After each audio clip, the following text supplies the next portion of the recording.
เป็นรถมูลรถในครอบครัวรถพ่อรถแม่แต่ว่า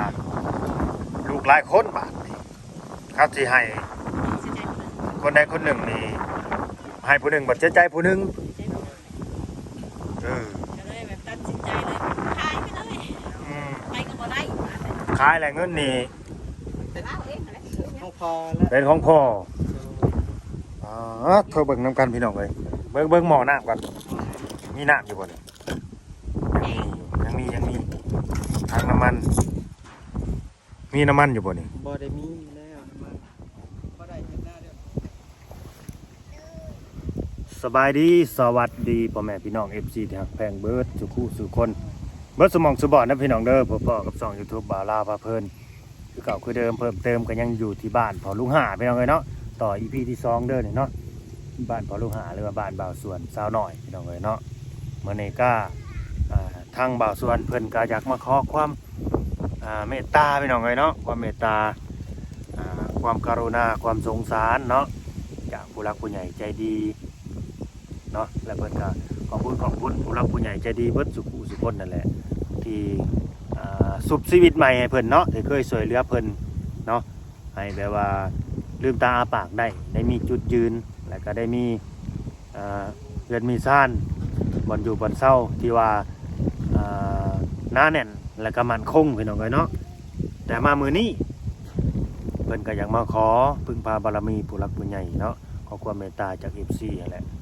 ผู้ใหญ่ใจดีพี่น้องเอ้ยใจดีใจบุญทั้งหลายเด้อบ่ว่าจะเป็นพี่น้องฝั่งลาวฝั่งไทยเนาะที่ว่าอยู่ต่างประเทศที่ว่าคอยติดตามและกำลังใจบ่าวลาวเนาะด้วยดีเสมอมากับผู้ใดเข้ามาเบิ่งมาชมก็ฝากเบิ่งคลิปยาวๆไว้เด้อพี่น้องเอ้ยนะก็บ่กดกะโฆษณาให้เฮานำเนาะบ่ว่าอะไรอย่าห่างพี่น้องเอ้ยเพิ่นสิขอความช่วยเหลือว่าอยากได้รถไถพี่น้องเอ้ยพอได้มีแนวไว้ไถให้ไถนาเฮ็ดให้เฮ็ดนานะตกย่ำให้ย่ำหน้านะเนาะอยากได้รถไถกับรถไถมือ2ว่าซั่นเนาะสภาพสิเป็นจังใดราคาส่ำใดก็เดี๋ยวจังไปเบิ่งไปชมนำกันพี่น้องเอ้ยไป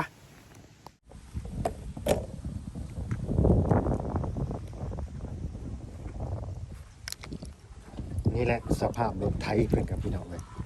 เนาะเฮ้ยรถไถคันนี้บ่ที่ว่าพาไปสบายดีพาไปเมืองชนนะ สบายดีเบาลา เอาเนี่ยไม่เห็นก่อน สบายดีผู้ใหญ่ใจดีเอ้ยไล่ สภาพรถไถพี่น้อง เรื่องมันนี่ก็ได้บ่ ไทยกะบ่มีสุดไทย ก็ได้ก็บ่บี้แต่ก็บ่ได้ ดีกะ สภาพรถ สภาพในวงต่ำกว่า20ปีบ่ได้นี่ ปี2000เลยได้ 2,000นะ ปี2000 รถ 2,000 รถแต่ปี 2000 สิเขียนไว้ในนี้ตะกี้ก็เฮาสิจื้อ รุ่นไดโน่นี่ คิวติดคิว มันนั่นได้บ่ ใช่อันน่ะสั่งนี่บ่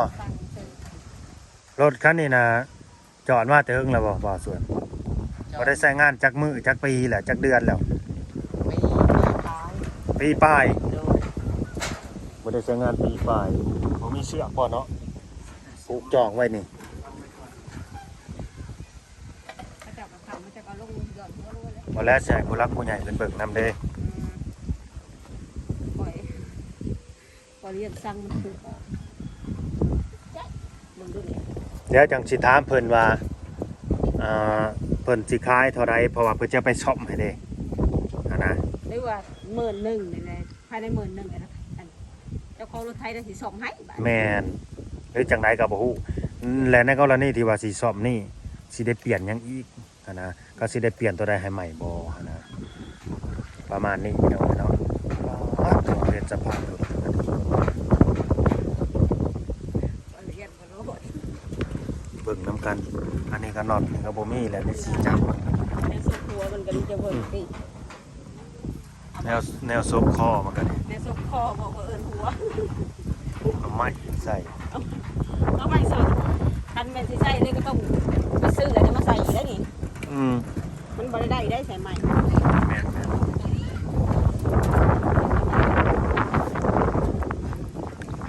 แล้วค่อยสิรีวิวบ่าวลาวสิรีวิวรถไถบ่าวส่วนให้ก่อนอยากได้คันนี้แห้งว่าซั่น โดย งานบ่ อยากได้แล้วบ่าวลุงลาวให้บ่าวลาว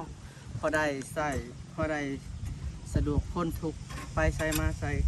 บ่ว่าเด้อตัวใหม่ก็เฮาบ่ได้แล้ว เจะของรถไทยเพิ่นนี่อยู่ไสนี่ ฮะ อยู่ไส รถไทยไฟพอหลายคู่หลายคนนั่นแหละเพิ่นสิให้ผู้เดียวก็ให้บ่ได้เพิ่นก็เลย คือความหมายนี่ ให้คายให้ยกให้แล้ว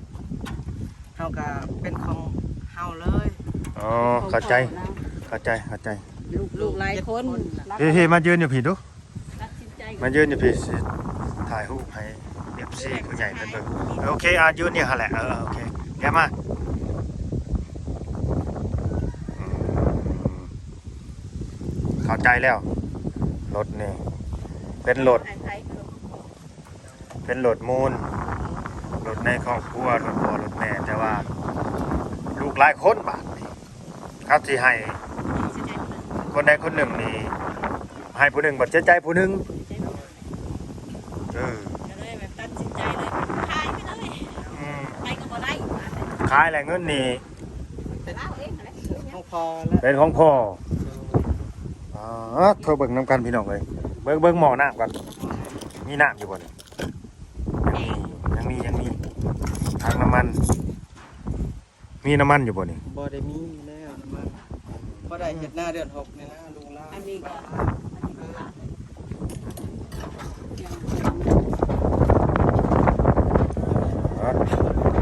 รถเก่าก็แม่นทางลิงลมแต่ สายพานนี่ต้องไปซื้อมาใส่อีก มันบ่มีหยังเลยบ่นี่ มีแต่ตีนเล็กตัวนี้บ่มีนะ สุดลงต้มนี่มีแต่ตีนเล็ก โดยตัวนี้บ่มี ผานบ่มีผานยังใส่ได้บ่ฮะ ตัวนี้บ่มีนี่ใช้บ่ได้แล้วมันเลิกแล้ว ก็เบิ่งสภาพพระนั้นบ่ได้เลย ตีนเล็กน่ะยังใส่ได้เฮ้ยตีนเล็กโอ้ยตีนเล็กบ่ได้แล้วบ่ได้นะ บ่ได้ เฮ้ยมันหักออกเลยเด้ตัวนั้นมันหักนี่พี่น้องเอ้ยนี่มันหักแต่มันก็ยังดีอยู่มันยังมีห้อยอยู่ ดีแต่ว่ามันบ่ครบ มันบ่ครบ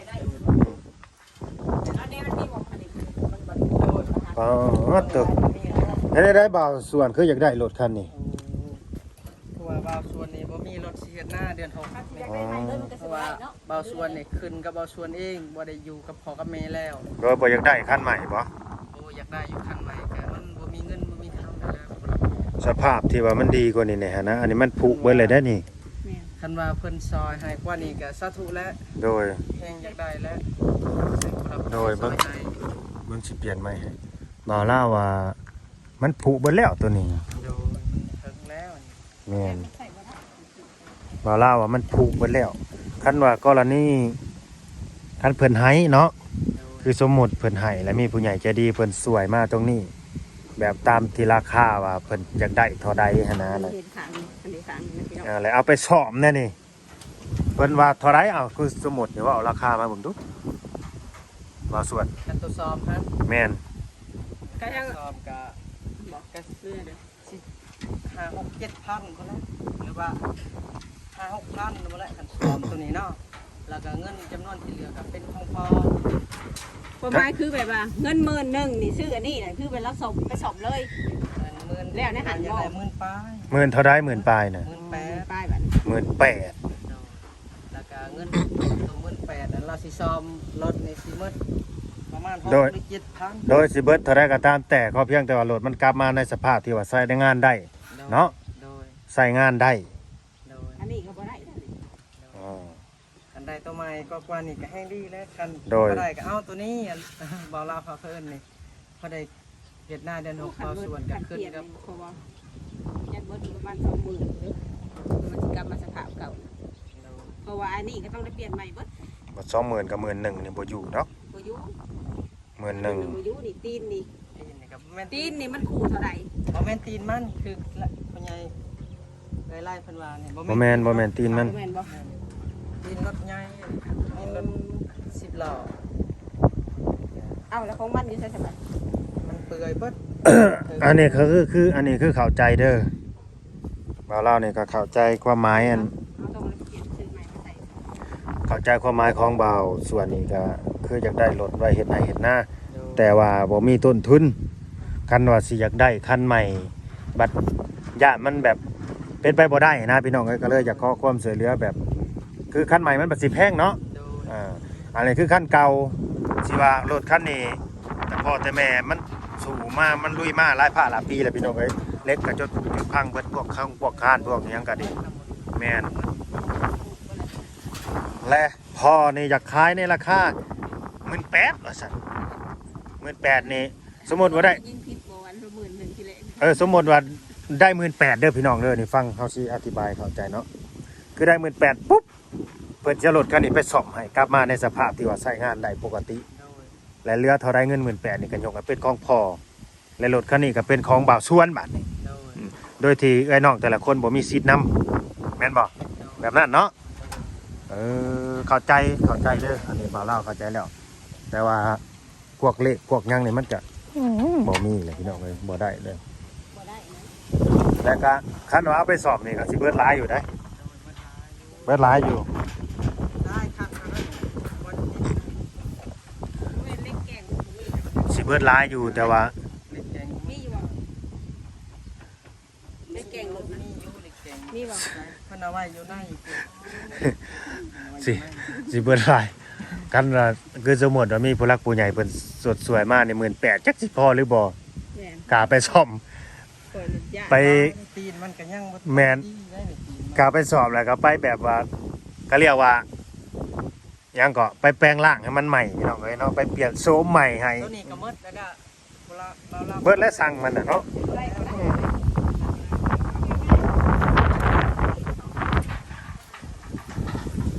ก็ไปแปลงร่างให้มันใหม่พี่น้องเอ้ยเนาะ เล็กยังของเอ้ยแล้วก็ซุกคอม จับไปย่อมแมวใหม่ นี่มันต้องไปซื้อ มันขาดเมื่อมันรุดเล็กก็ เอาต้องไปซื้อเดี๋ยวมันใส่ใหม่อีก ขาดมันนี่เฮือนมันนี่ก็ใส่บ่ได้บางส่วนเฮ้ย เขาญาติมันบ่มีเครื่องยังก็ ไม่ขาดนี่ก็เล็กอันนี้ก็อะไร มันเก่าเก่ง รุ่นนี้ แม่นหายากเด้อ รุ่นนี้รถท้ายรุ่นนี้เกิดก่อนบ่าวเล่าวอีกว่าแน่นอนซะ อันแรกก็ว่าอะไรมันน่ะสิบ่มี แม่นแล้วเกิด มันสิหายาก ตอนนี้บ่า พันแต่บางส่วนยังน้อยๆแต่บางส่วนยังซ้ำบักกิมแรกหัว แมนเท่าไรก็ตามแต่ว่ามันเกิดก่อนบ่าวเล่าวรถท้ายรุ่นนี้นะ อะไรมันสิหายาก เดี๋ยวมันอยู่ในก็ เนาะ ไปได้อยู่แล้วจะทดมันเพิ่งอันนี้คือบ่เราเอาแล้วเนี่ยครับอย่ามันพอได้ใช้ได้คันว่า เด็ก อันนี้เด้อคันมีแบบโบราณผู้ใหญ่เพิ่นสดสวยเข้ามานี่ในราคาที่ว่าตามที่ไปตกลง ๆดักอย่างเดียวซื้อใหม่20,000 แม่นตามที่ตกลงไว้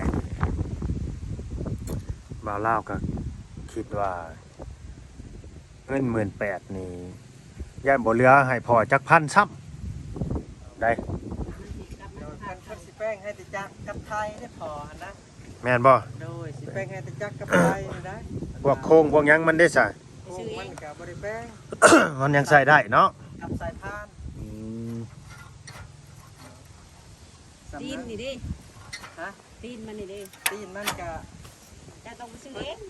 คนบ่หรือใด บ่ได้ใช้ตีนมันน่ะอยากให้ใช้เลยตีนมันก็ได้ และรถในเฮือนพ่อก็มีอยู่บ่คันใหม่เดี๋ยวนี้ กาไทยรถน้องฮันไทย อ๋อรถน้องมี รถน้องฮันกับไทยหน้า น้องเจ้าน่ะมีรถจักคัน คันหนึง แต่ละคนน่ะก็มีเบิดบ่ยกเว้นเจ้าบ่ บ่ได้มีเดียวมีช่วงฮะเพื่อนเราสิผ่าน อ๋อ รถไทยเล่าแล้วแต่งไทยกับเขาไทยกับไทยนี่บัดเขาไทยไทยกับไทยกับไทยบไทยกับบ่ส่วนไทยส่วนหลายเขาบ่อยากไทยแล้วรถคันเก่านี่ แม่น บ่อยากไทย ๆมันระบบเก่าเด้มันก็ เขาลงเขานี่ยังก็สิโงกมันนักอยู่ได้นี่น่ะ นะรถ นักแม่นรถนะ จะขอนำผู้หลักผู้ใหญ่ได้ โดย ให้เบาเล่าให้ได้ได้ให้บ่ส่วนได้นะ โดย ซอยให้คนก้ม ขอให้เจ้าได้สมความมุ่งมั่นปรารถนาเนาะขอให้บุญหล่นทับเจ้าเด้อบ่าวส่วนให้ได้รถคันใหม่ โดย หรือว่ามือสองก็ได้พี่น้องเอ้ย มือสองก็ อันนี้ ดีแหละ หรือว่าคันใหม่ ว่าคันได้คันใหม่มือสองแห่งดีแล้วตัวนี้ อยู่ประมาณจักเดือน คันใหม่มือสองนี่สิอยู่ประมาณ 30,000บ่ 30,000ปลายเด้อ โดยสาธุให้ได้เด้อบ่าวลาวน้องลาว 30,000ปลายพี่น้องเอ้ยหรือสิประมาณ ว่ารถเขาซื้อในเฮือนน่ะถึงเฮือนถึงหยังตกอยู่50,000 อันนั้นมันของเฮามันเป็นรถไทยได้ เอาก็รถไทย แต่ โอ้ยถ้ารถจีนมันก็บ่ฮอด แบบ คงอย่างนั้นมือสอง รถจีนที่ว่าสภาพดีเกรดดีแน่นะพี่น้องเอ้ย ประ เนาะ มาณ30,000 ที่ว่ามันดีกว่านี้แน่นะแบบเอาไปลงหน้าเฮ็ดให้เฮ็ดหน้าก็ได้3-4 ปี4-5ปีนี่จังได้ ไปหาเลาะขายมะม่วงก็ห้านรถใหม่ๆก็บ่ว่าดอกไม้ลื่นๆนี่ก็ห้านไปบ้านได้ก็ได้ ไปขายมักตัวมักแตงก็ได้ ส่วนลายก็อยากเฮ็ดหน้าและผู้หลักผู้ใหญ่บ่าวลาวอยากเฮ็ดหน้าและส่วนลายนี่ แม่นเอามาเฮ็ดหน้าเนาะ โดยอยากได้เฮ็ด หลักๆก็ลงให้ลงหน้านะพี่น้องเอ้ย โดย อันนี้เขามาส่งก็ต่ำกว่า20,000เฮาอ่านไม่ได้พี่น้อง อันนี้ก็เข้า เพราะว่าไม่ต้องเปลี่ยนหลายอย่างอันพวกนี้ก็สิได้เปลี่ยนคือกัน โด ใน ย สาย โดย เบรก เข้าใจ นี่เนาะเปลี่ยนได้พวกนี้คือกันได้เปลี่ยนเอาง่ายๆหมดเลยอะไร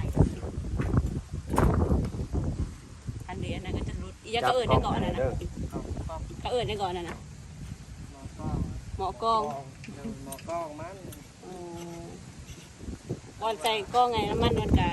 ถ้าว่าบ่มีรถพี่นาในบางส่วนทุกข์แล้วเอ้ยไล่ใหญ่ใจดีบ่มีแนวเห็นหน้าแล้วก็สิเฮ็ดแนวได้แล้วอันนั้นแหละจะขอน้ำเพิ่นในบอกผู้หลักผู้ใหญ่เป็นคนซอยสิไปขุดกะขุดบ่ได้นะโดย ที่แล้วนี่คุดเอาบ่ บ่ไทยดำเฮ็ดน้ำเพิ่น เห็นน้ำพอเนาะ โดยเฮ็ดน้ำพอก็เฮ็ดได้อยู่น้ำน้องก็มันก็ซ่าแน่เพื่อ เผื่อเขาเจ้าแล้ว หน้า2-3 ทุ่มอันนี้ก็เอาได้รถไถเองเขาก็ขุดไปน้ำซาวไปน้ำดำไปน้ำของเขาเองเขาก็ มันก็สินั่นเลยเนาะ ทำฤดูเฮ็ด แม่มันก็สิสะดวกสบายถ้าเป็นนี่เป็นของเจ้าของ กับพล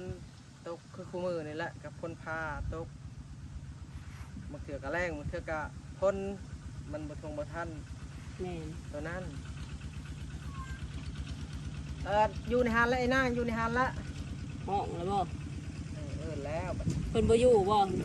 แม่ พอจ้ะนะบ่พอจ้ะ พอหันอยู่บ้านเราอยู่บ้าน อ๋อ เราก็ซีข้าวอยู่บ้าน แม่เจ้าก็ไปอยู่บ้านบ่ แม่ก็ เมื่ออยู่บ้านคือกัน ยังนั่นแหละเราก็ลอกตาแล้วก็บ่ได้ดี เออ ยังตากลมบ่ได้ โอ้ยต้องใช้เวลาเด้ ตากลมบ่ได้ แม่นต้องใช้เวลาถึงแดดถึงยังบ่ได้อีกแล้ว ตากลมบ่ได้ อีหยังรักยังอันนี้นะ โดยแม่นแล้วนะ โอ้รักแดด โคกไปพุ่นเลยโดย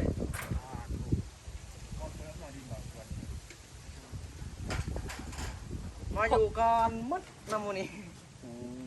แต่นี่โคกไปผูหมองกุกจิกผู้กุกจิกนี่ก็แม่นเบิดบ่ โคกบกน้ำบะเนี่ย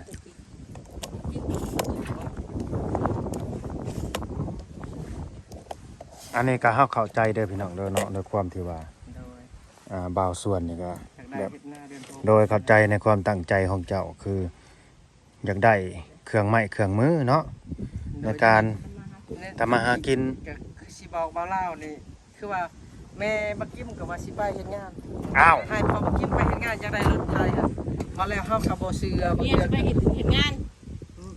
มันสิได้รถหรือบ่ได้เฮาก็ยังบ่เชื่อยันปะลูกปะเต่าอันนั้นแหละเฮาก็ค้นคว้ารถนำผู้หลักผู้ใหญ่บ่าวลาว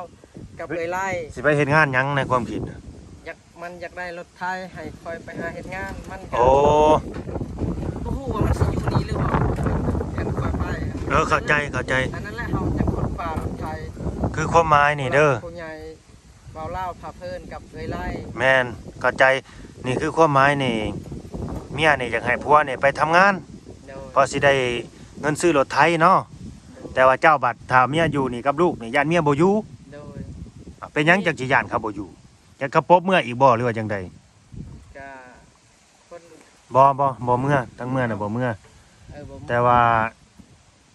บ้านนี่ถ้าว่าเมียอยู่กับลูกเนาะผัวไปเฮ็ดเวียกไปหาเงินนี่นะ เฮาสิบอก สิเบิ่งลูกเลี้ยงลูกกุมบ่บาดนี่ โดย ความอยู่ความกินเด้สิเป็นจังใดคือสมมุติว่าให้ไปเฮ็ดเวียกนี่ โดย ไปได้ เจ้าสิไปเฮ็ดอยู่ไส ไปได้ครับลูกมีหันเบิ่งลูกบ่กุ้มก็สิบ่กุ้มน่ะเฮาสิว่าเฮาสิยกตัวอย่างแต่อย่าให้เบาเล่าว่าจะใช้สิกับเลยไล่อยากจะดีเมียเฮาอ่ะเราป้อนข้าวป้อนน้ำลูกก็บ่ทวงบ่ทับนี่คือกันกับนางร้อยหั่นแหละคือกันเลย อ๋อ ลูกก็สิกินขาดๆเคินๆเราก็ บ่จักชั่วโมงบ่จักเวลาป้อนลูกหั่นบางเทื่อก็2 โมงป้อนข้าวเที่ยงหั่นบางเทื่อก็บ่ายโมงลูกหลายคน อาศัยกินน้ำพออันนี้อันนี้ก็มาอยู่น้ำกันเลยก็มีความสุขอย่างหาแบบธรรมศาสตร์ก็เอาบ่ได้คนแบบนั้นหันไปหันเฮาก็เว้าบ่ได้เฮาก็เคยเฮ็ด แล้ว แต่ว่าวางแผนกันไว้เนาะแบ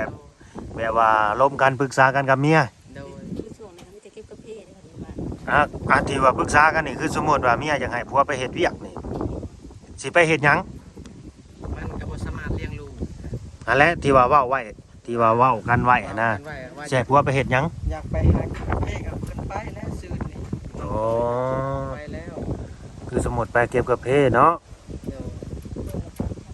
โลละ 3,000 กีบ แพงไหนเขา บัดนี้ก็การเรียนหนังสือลูก มันก็บ่ลำไรปานใดลูกก็บ่อยากเข้าโรงเรียน บ่คะแนนว่าถ้าเกิดว่าพ่อแม่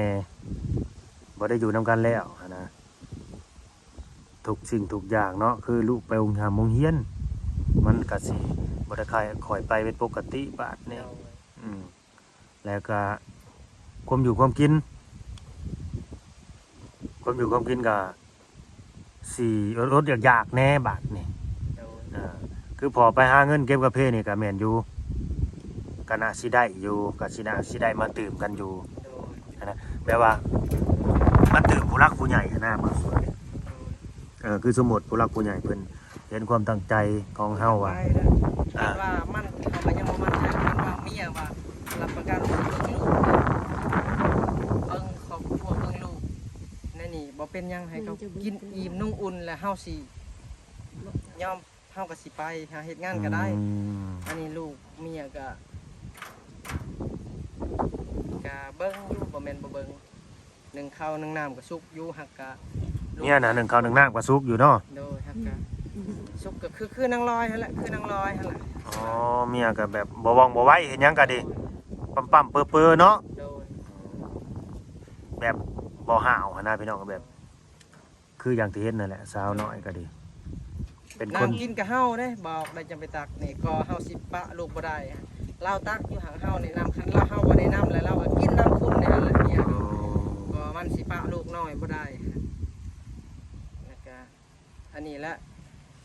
คันบ่กินใหญ่ก็ไข่พอได้เบิ่งน้องพอได้ แม่น เจ้าป้อนคอยป้อนเจ้าผู้น้อยฮะอาศัยบ่กินมันละซอย โดย ก็บ่แม่นว่าเมียดอกนี่ก็ พี่น้องเอ้ยเนาะ ให้ผู้รักผู้ใหญ่ซอยนั่นแหละ โดยอันนี้ก็อิงตามแบบว่าบุญวาสนาเนาะถ้าว่าบ่าวส่วนกับลูกกับเมียนี่พี่น้องเอ้ยเนาะยังมีบุญยังมีวาสนาอยู่ก็น่าสิได้รับการช่วยเหลือหรือว่าสมทบเนาะซื้อรถไถคันใหม่ให้หรือว่าเอาคันนี้ไปซ่อมแซมบ่ สาธุและคันว่าแน่นั่นสาธุและอลุง ลุงเบาเล่าพาเพิ่นบาแล้วบาส่วนกสิตอบแทนมีแต่คำเว้าคำอวยพรให้ โดย นาก็ได้ ไอ้ก็คือ อวยพรนะ แม่นเข้าใจเจ้าน่ะตอบแทนยังบ่ได้ดอกตอบแทนยัง FC บ่ได้ผู้หลักผู้ใหญ่บ่ได้นอกจากทำความดีแล้วก็ขยันขันแข็งนะดุมันรู้จักเฮ็ดรู้จักสร้างแบบนี้นะพี่น้องเอ้ยนั่นแหละคือความมันต้องการของผู้หลักผู้ใหญ่เพิ่นเดี๋ยวเพิ่นซอยมาหั่นนะอันนี้ FC แล้วบางคนเพิ่นก็น่าสิคิดไปคือกันกับบ่าวลาวแหละว่าโอ้ยถ้าสิเอาคันนี้ไปซ่อมนี่ระดมเงินหรือว่าสมทบเงินจากผู้หลักผู้ใหญ่นี่ซื้อมือ2คันใหม่บ่ดีกว่าบ่าวลาวอย่างประมาณนี้นะเพราะว่านี่มัน เล็กมันขาดมันผุเลยแบบปู้พี่น้องเอ้ย ตามแล้วนี่ ขี่สนิมกินเบิดเลยเขาว่าซื้อรถจีนซะที่ว่ามือสองนี่สภาพที่ว่ามันดีกว่านี่มันยังสิได้ใช้งานได้โดนกว่านี้นะอันนี้ เบิ่งแล้วรถ ถ้าสอบมากก็ได้ที่ได้จัง สอบมากก็จักสิซ้ำได้พี่น้องเอ้ยเนาะที่บุรีจักสิมีอะไรหรือบ่รุ่นนี่บ่าวส่วนเลย คอย ซื้อเด้อ มัน ขออนุญาตเอาไปให้สร้างเบิ่งนี่โอ้สร้างก็ย่านนั้นย่านคุมหัวอยู่ตายเด้อบาดนี้เบิ่งเขาสิไปหาอะไรอยู่ใช้อีกแล้วปัจจุ อัน บัน นี้ก็พลอยมัดเอาลูกมานะบ่าวลาวพาเพิ่นนี่ก็พลอยมัด ก็ซอยได้จนเข้าเสื่อมเล็กใส่เลยนี่ ขนาดเราใช้ในเรือนน่ะ ซอดเลยเล็กก็จนซอด ยังหาอะไรอยู่เนี่ย อยากให้เพิ่นซอยมือซองนั่นแหละผู้ใหญ่บ่าวลาวพอได้เฮ็ดหน้าเดือน6พอได้เลี้ยงลูกให้มันใหญ่ลูกน้อย โดย พอนำผู้หลักผู้ใหญ่บอกขอ โด บอก ย นำโบละบ่าวลาว ตีนนี่ก็บ่แม่นตีนมันเบิดทั้งตีนใหญ่ตีนน้อยเนาะปะบาดนี้เข้าใจแล้วบาดนี้ไปในเฮือนพุ่นแหละอันนี้สำหรับรถไถพี่น้องเอ้ยเนาะคือมันจะได้รถไถไว้เฮ็ดให้เฮ็ดหน้าคันสิไปทำการทำงานแบบเป็นห่วงลูกนะญาติเมียเบิ่งลูกบ่ทั่วบ่ถึงสั่นปะ มาทั่วมาถึงมาเลยสิฮุบเมื่อพุ่นแล้วอีกแล้ว ญาติเขาฮุบเมื่อพุ่น โดยมันเบิ่งบ่ได้มาฮุบเมื่อได้เว่าบ่ได้ได้คนเฮามันไปเฮ็ดงาน เนาะเอ้ย อันนี้คืออันนี้รักแดนเนาะดินบ่อส่วนทั้งนี้เนาะไม้รักปักรักกันเรียบร้อย ไว้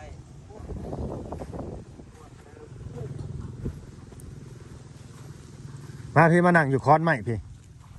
พอเราสิได้จบคลิปนี่บาทนี่นั่งอยู่แดดนี่โลดแหละนี่นั่งให้โลด มันสิมาแจ้งว่าเฮาอยู่ทาง บ่ได้อยู่ได้นั่งให้แล้วได้เพราะว่าก็ได้เข้าใจแล้วเนาะจุดประสงค์หลักๆสำหรับคลิปนี้เด้อพี่น้องเด้อก็ขอความเมตตาเนาะจากผู้รักผู้ใหญ่เพิ่นนั่นแหละ FC ใจดีใจบุญเนาะของบ่าวลาบาเพิ่นนั่นแหละที่ว่าเห็นความตั้งมกตั้งใจนะความกระตือรือร้นของหัวหน้าครอบครัวผู้หนึงว่าซั่นซะเนาะอยากพาครอบครัวนี่แหละเฮ็ดครอบครัวสร้างประมาณนี้พี่น้องเอ้ยถ้าว่าได้รถไถเพิ่นก็ความฝันหั่นนะ โดย เอาไปแก่หมักหมอกหมักโม่ก็ได้ไปขายแบบนี้หั่นนะพี่น้องเอ้ยพอยามหายามหน้าก็ลงเฮ็ดนาเฮ็ดหน้าแล้วก็สิบ่อึดบ่อยากคือเก่าว่าซั่น โดยบางส่วนเนี่ยพ้นความทุกข์คันผู้หลักผู้ใหญ่บ่าวลาว โดย ซื้อให้รถไทยนี่ก็สาธุ ขอให้สมพรเด้อขอให้เจ้าสมหวังสมปรารถนาให้เจ้าได้ ให้ สมความตั้งใจเจ้า อยู่ดีมีแห้งเดี๋ยวนี้ก็ให้อยู่ดีมีแห้งเบิด โดย เมียเพิ่นกับผู้ใหญ่ใจดีบ่าวลาว ให้เจ้าได้สมความตั้งใจเด้อบ่าวส่วนเด้อเนาะขอให้มีผู้รักผู้ใหญ่เพิ่นมองเห็นแล้วก็เมตตาครอบครัวเจ้าเนาะหั่นนะพี่น้องเอ้ยเนาะตามนั่นแหละเด้อเพราะว่าคลิปนี้มันก็ยืดก็ยาวแล้วก็สิได้จบคลิปไว้ซ้ำนี้จังได๋ก็สู้ๆเนาะคอยเฮ็ดคอยสร้างคอยคิดไปเด้อ โดย บ่ต้องคิดหยังหลายสิ่งใดที่ว่ามันสิเป็นของเฮาจังไดมันก็ต้องเป็นของเฮาคือเก่าแหละแต่ก็ต้องคอยคิดบ่ต้องไปคิดว่าแบบบ่ต้องไปกระโดดโลดเต้นน้ำมันลายหั่นนะ โดย สิ่งของน่ะคอยเป็นคอยไปอ่อนยามได้ยามมีมันน่าสิมีเองดอกเนาะก็เพียงแต่ว่าเฮานี่ขยันขันแข็ง โดย บ่ได้อย่างหนึ่งก็ต้องได้อย่างหนึงนั่นนะ โดย ก็ดีแล้วแบบว่าคือเมียนี่ก็ยังมีความคิดว่าอยากให้ผัวนี่ไปเฮ็ดเวียกนั่นนี่นะ โดย พอได้เงินซื้อรถไถ โดย หรือว่าบ่ได้ก็พอได้เงินสมทบนี่นะแบบว่าจากผู้หลักผู้ใหญ่เพิ่น ได้รถไทยก็บุกทัวร์มักแต่งก็พอได้บุกเบิกให้หน้าสิเฮ็ดแบบจนได้และผู้หลักผู้ใหญ่เอ้ยคำว่ามันได้รถล่างแล้วพี่คายก็สิบุกเบิกเอาเองให้หน้านี่ก็บ่ให้ผู้หลักผู้ใหญ่ซอยดอกตรงนี้บ่มีตัวดึงตัวแก่ไป ให้หน้าก็หลักๆก็เฮาเฮ็ดหน้าและรถไถก็ได้พอได้ซอย รถไถคือสิ่ง พอได้ ปัจ ซอ จัย ย ปัจจัยสำคัญเนาะตอนนี้เนาะ โอ้ยพอได้ซอยแห้งไปขาย ไปใส่ก็ได้เฮ็ดหน้าและหลักๆก็ โอเคพี่น้องเอ้ยเนาะเอาล่ะสิได้จบคลิปนี้สักนิดเนาะขอบคุณเนาะผู้หลักผู้ใหญ่มาทุกคนนั่นแหละสิทางผู้เก่าผู้ใหม่เด้อพี่น้องเอ้ย จังได๋ก็สู้ต่อไปเด้ออ่ะโดย มีแห้งผู้หลักผู้ใหญ่บ่าวลาว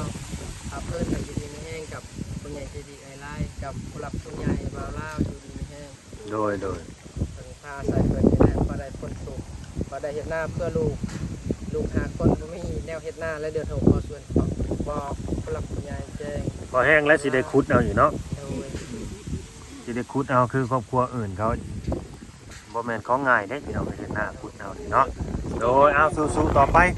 สบายดีบ่ส่วนสบายดี สบายดีบ่าว โด ลาวย เนาะ สบายดี โดยสบายดี หากบอกบ่าวลาวว่า กับเวไลหากบอกว่าให้อยู่ดีมีแห้งบ่าวแซนบ่าวซาลี โดย กับบ่าวลาวพาเพื่อนให้อยู่ดีมีแห้งเบิดสุขสุขคนคำอวยพรอวยไส้กับบ่ยักอวยพ่อเพิ่นได้หักกะมีแต่คำอวยพรให้อยู่ดีมีแห้งนั่นแหละบ่าวลาวพาเพื่อนกับภรรยาเพิ่น โดยสาธุสุขเจ้าคือกันให้อยู่ดีมีแห้งคือกันเบิดครอบเบิดครัวเนาะเอาให้มีแต่ความสุขความเจริญสบายดีโดย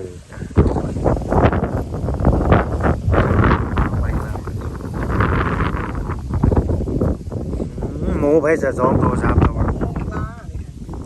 ให้หมูมาเลี้ยงแล้วบ่ ยังบ่ทันได้ อ๋อ ทันได้หมู